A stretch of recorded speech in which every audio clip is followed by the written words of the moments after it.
ചെറുത്താനും ആന അടികുത്തൽ ആശയിക്കും ആനെ ചെറുത്താനും കൊമ്പുകാരല്ല കൂളി ചെയ്ത്തിയല്ലേ അവങ്ങ മന്ത്രമായൊക്കെ അറിയാം ആനക്ക് മന്ത്രം ചെറിയല കൂളി വന്നാൽ ആന കൊണ്ടിട്ട് പായും അപ്പൊ ചെറുത്താനും കൈ അടികുത്തൽ ആശയിക്കും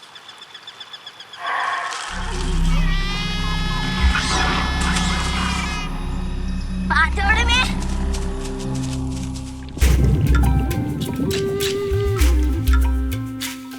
പണ്ടു അപ്പന കോരാച്ചി മൂപ്പന കുഞ്ചു മുഴുവനും ചെടി നട്ടു കാടുണ്ടാക്കി പിന്നെ വന്നു പക്കി വന്നു മീനും പ്രാണിയും വന്നു പുറകെ ആനും നരിയും വന്ന ഒന്നു ചത്ത മറ്റൊന്നായി ജനിച്ച ആനും മയിലു പാമ്പുമായി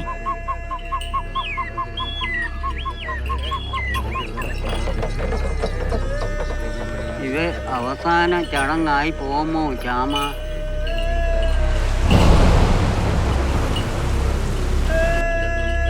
കാടിന മണ ഇല്ലാതെ ഏണയ